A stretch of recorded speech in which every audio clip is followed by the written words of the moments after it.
Colts do. Great team win, baby! Lobs it way downfield, intercepted, coming forward and making the INT for the Colts in the back end. To see the Colts win Super Bowl.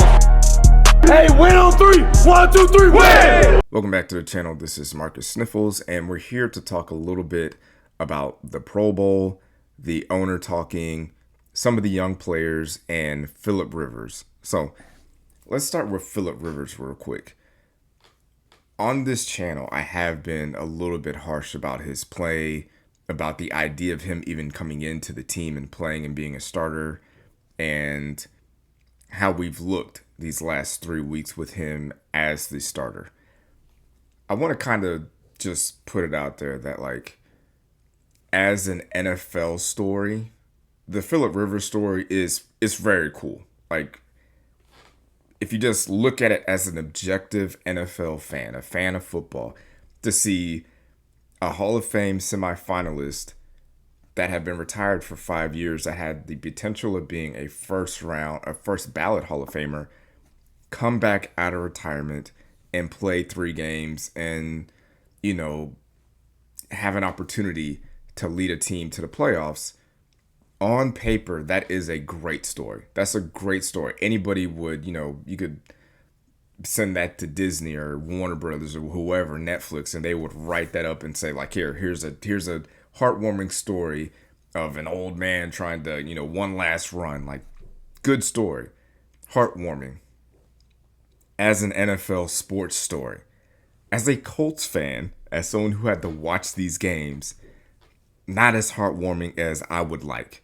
Especially seeing that we were on the brink of making the playoffs, and, we bring in Philip Rivers and we go 0-3 down the stretch. He throws 4 touchdowns, 3 interceptions, gets sacked 5 times.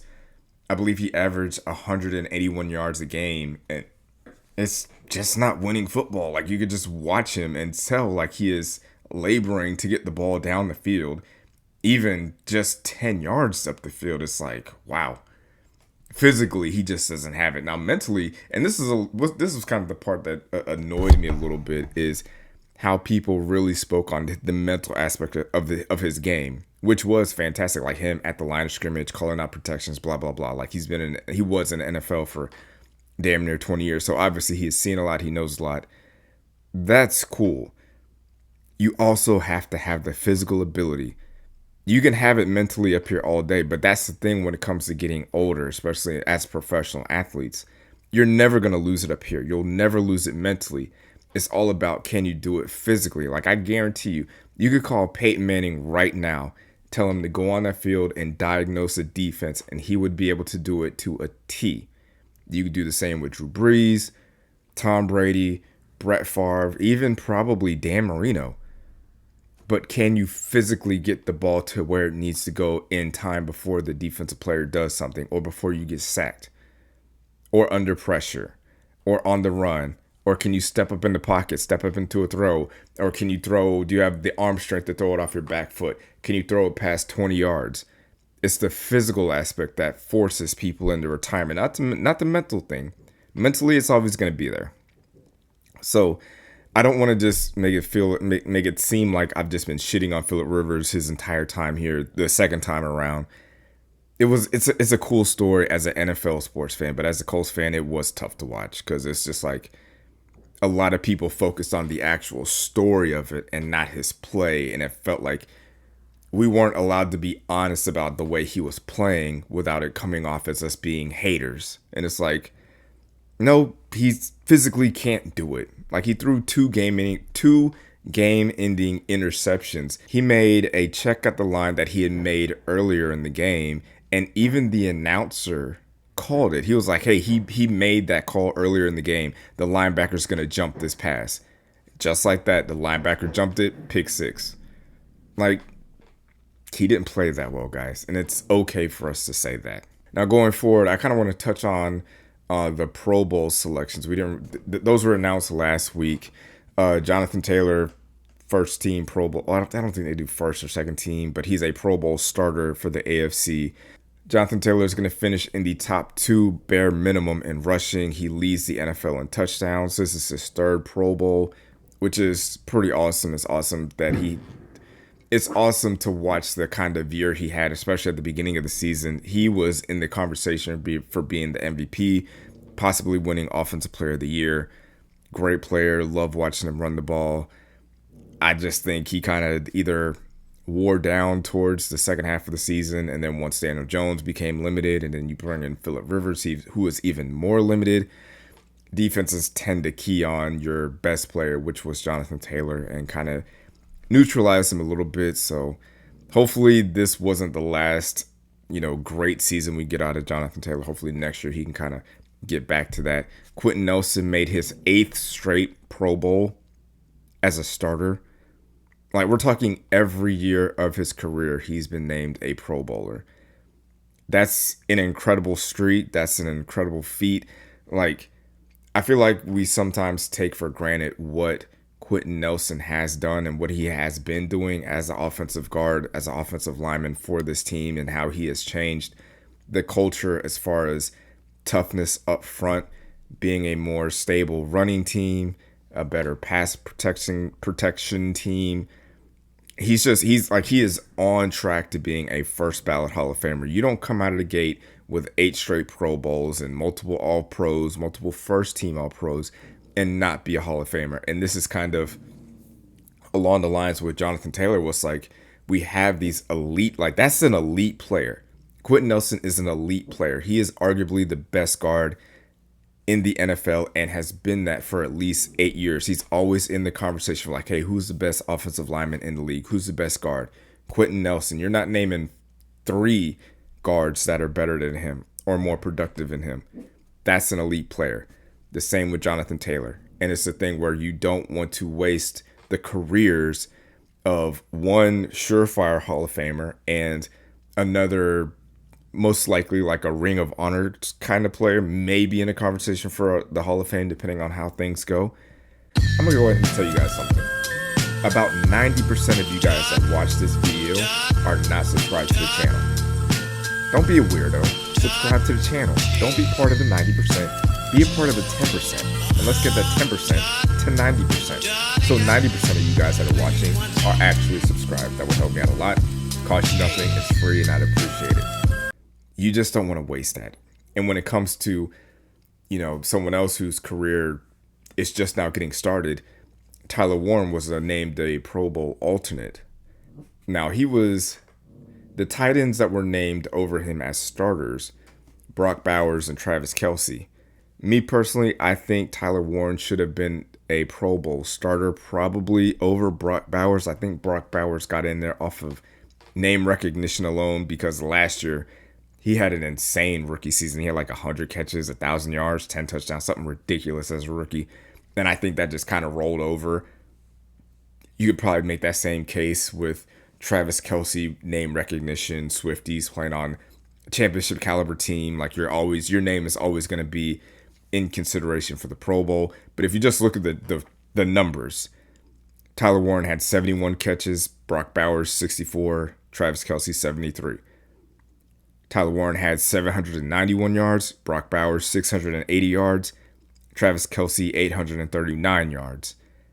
Tyler had 4 touchdowns, Bowers had 7 touchdowns, Travis had 5 touchdowns. And that's not including Tyler Warren's rushing touchdowns. So he had 5 touchdowns on the season. You could make the case that Tyler Warren should have been a starter at the Pro Bowl. Now that the season is over and we're no longer playing for anything as far as, making the playoffs, there are a lot of players that I am going to look forward to watch play on Sunday against Houston. Now, Houston is a tough game, and it's a game that they're going to be playing to win. Like, they can still win the division by beating us and the Jaguars losing. So they're going to come out here and try to win this game. They're not going to rest their starters like we most likely are. Even with that, as someone that's a fan of this team, I feel like there are reasons to watch this team because there are a lot of young players that I want to see play and how they perform against elite talent. Like, this is an elite defense we're going up against. This is arguably a top 10 quarterback we're going up against. This is a top 5 wide receiver, Nico Collins, that we're going against. and we're playing on the road. And I would like to see how some of these players perform so that we kind of have an idea going forward of what they're going to be and what they can become. Obviously, Jalen Travis has been playing well the last few weeks. I feel like these last 3 weeks, I feel like it's stamped that Braden Smith is not coming back. Unless Braden Smith comes back at an extreme discount, I don't see him coming back, or if he retires. But like Jalen Travis has shown that he can be a solid right tackle. And I don't know if it's Tony Sperano or Quentin Nelson's, teaching, or who, I don't know who gets the credit, but we always tend to have good offensive linemen that can just step in immediately and produce. So Jalen Travis has kind of shown me a lot in these last 3 weeks. Cam Mitchell, the same thing. He played a lot against the Jaguars, played a lot against Brian Thomas Jr., only gave up I think 1 or 2 catches for minimal yards. I thought he played excellent. But even with that, Adebawore, Jalen Carlisle, I would like to see him get out there and play. There's no reason for Zaire Franklin to play. There's no reason for Jermaine Pratt to go out there and play. Can Jalen Carlisle get some snaps? He was one of the, if you go back to some of my earlier videos in the offseason, there was players that I was excited to see and what they could become. Jalen Carlisle was one of the main guys that I was like, okay, I want to see what he's going to do. What can he do next year in Lou Anarumo's system? So I want to see what he can become. We also have DJ Giddens, rookie running back. He hasn't really played at all this year. Let's see if he can get some snaps, run the ball. Obviously, Riley Leonard, I feel like I kind of know what he is and his physical limitations, but it would be nice to know that we have a capable backup at quarterback, which he probably will be going into the future. I don't think we're going to end. I don't want to, jinx it or whatnot, but it seems like Anthony Richardson is not in the Colts' future or their plans. So it would be nice to see what Riley Leonard can be. JT Tuimaluau, another player who I thought has been playing well with the limited snaps that he gets. So there are things, if you're, a Colts fan and, you're looking for a reason to watch this game, those would be the reasons to watch it, in my opinion. You made it this far. If you have not liked the video at this point, what are you waiting for? Just like the video. Hit the like button right now. I'm talking to you. Make sure you like the video and subscribe and drop a comment. All that stuff. This is a threat. Not a threat, a warning. But it could be a threat. Just do it. Now, the last thing I wanted to talk about was there was an article written about Carly Gordon Irsay and about her time transitioning to being, essentially the full-time owner. The article was written by Jordan Rodriguez. Hope I'm not saying that wrong, but it was a great article. It's in the New York Times. And there was a couple of things that kind of stood out to me while I was reading it. One of the things that she said was that she is excited for change. Change excites her to do something different, to make a move. And reading that, and this was written before the Jaguars game. So this was before Daniel Jones tore his Achilles and we were on, I think a 2-game losing streak. Or we were 1-2 because we had the Pittsburgh game, the Falcons game, and the Jaguars game. So, yeah. So she was talking about how she's not going to run away from change. Change is not a bad thing. Change can be a good thing. And then on the flip side, she said that she won't change for the sake of changing. She's going to change for a reason. She's going to change if it's going to make the team better or make her job better or make other people's jobs better. She's not just going to, fans are kind of a little bit more fickle. It's okay, we'll just fire the guy. Just trade the player. Just cut them. Just move on. It's okay, we have to have a plan here. And hearing those two things made me think about two people. The first one, being excited for change. That makes me think that there is a possibility that she could move on from Chris Ballard.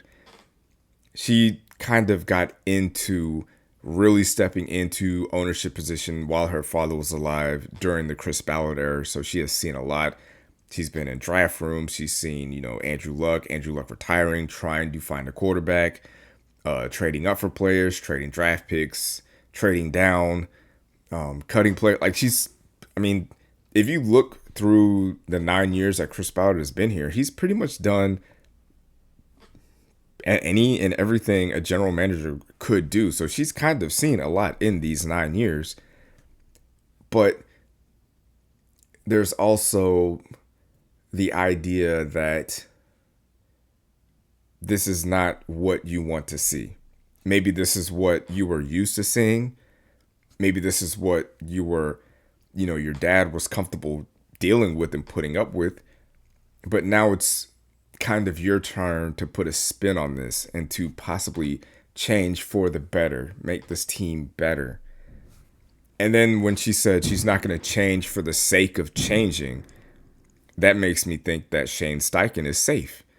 Because if you look at Shane Steichen, if you look at his record and look at his offensive production, the 3 years that he's been here, considering the quarterback issues, considering the revolving door at quarterback, his offense has been fine. It's been pretty good. Like there's been some play calling elements that aren't great, but for the most part, Shane Steichen has done good with what he has been given. I think his record is like 25-25. And I mean, that's like just right. That's just mid, like legit mid, like right down the middle. You're just average. But he's done that without a, top 10 quarterback, without a franchise quarterback. So you kind of think, okay, I could fire him, but what if I fire him and we still don't have a quarterback? What if I fire Chris Ballard and we bring someone in who can find us a better quarterback, and now Shane Steichen has a little bit more to work with? Or I fire Chris Ballard, we can find a guy who knows how to scout pass rushers, covers linebackers, and now Lou Anarumo has a little bit more to work with. Obviously, injuries kind of decimated us on defense, but you kind of get the point that I'm saying. One thing that I want to add to that, when it comes to Carly Ursay-Gordon, ownership-wise, and how involved she is with the players and the coaches and staff and doing all these things and being so locked in with this team, I would like for her to kind of do. I'm a Miami Heat fan. I'm a fan of the Heat in the NBA. And Eric Spoelstra, after the Heat lost the NBA Finals in 2011 to the Dallas Mavericks, he not only went and spent time with another team, he went to another sport. He went and spent time with the Oregon Ducks football team and picked up things from there, picked up culture things from there, picked up ideas from them, and then brought it back to Miami and was able to win 2 championships the next year and then go to another finals within that 3-year span. So with Carly Ursay-Gordon, I would like to see her, I don't even know if it's possible as an owner, but I would like to see her expand her worldview and thinking as far as like NFL teams. Like, don't just look at what we do here in Indianapolis. Don't just look at what we do here with the Colts and how we scout and draft, train, eating schedule, sleep schedule, trainers, coach study, film study, all that stuff. Like, don't just look at what the Colts do. Go look at what the Texans do down in Houston. Go look at what the Chiefs do. Go look at what Green Bay does. Or if you're, as an owner, if you're not allowed to go to NFL teams, go down to the University of Georgia or the University of Alabama or USC or the University of Miami or Michigan or Ohio State. Some of these teams that build winners, that build champions, that build first-round picks, that build winning programs, and see what they got. And maybe even go to different sports. Maybe go and sit with, the Golden State Warriors ownership, or go, now I'm not going to say the Lakers. That's more of a past thing. But you know what I'm saying? Like, you kind of have to, if you want to grow and find new and interesting ways to create and build your team and build a winner, sometimes it's not just what you see within your own 4 walls. Because what we've been doing these last 9 years at least has not shown that we can build something sustainable. That hasn't been shown in these 9 years. But you can go to a team like Baltimore or a team like Pittsburgh. Go to maybe Tampa Bay. Go to any of these teams, the Buffalo Bills, the Patriots. Go somewhere where people are winning and maybe doing things a little bit differently than we are, and try to implement that into what we do and see if we can build a championship contender at least. Like, I know it's going to be tough to win a championship with the likes of Patrick Mahomes and Drake May now and Josh Allen, Lamar Jackson, Jalen Hurts, Justin Herbert, Joe Burrow. There's a lot of great quarterbacks out here. And in this league, you got to have one of those. And if we're not going to have one of those, then we have to do something. We got to think outside of the box. And right now in Indianapolis, we're not doing that. So maybe we need to get outside of our comfort zone and find out what other people are doing. But let me know what you guys think in the comments. As you can see, we got fireworks still going on. It's almost New Year's. So happy New Year's, Colts fans. Happy New Year's, NFL fans, if you're watching. Hopefully 2026 is better than 2025. Let me know in the comments what you guys think about this team. Who are you excited to watch against the Texans? What do you think the Colts should do going forward into 2026? I know that this season has been a bummer, but I am excited for the offseason because that's when we can talk about contracts, trades, draft time, cap casualties. There's a lot of things that we can talk about in the offseason. And every Monday, 7 o'clock, we'll be dropping videos on YouTube right here. Make sure you subscribe, turn the notifications on so you know when we're putting out videos. Happy New Year. Thank you for watching. Go Colts. Thanks for watching, babe. Make sure to like this video and subscribe to the channel.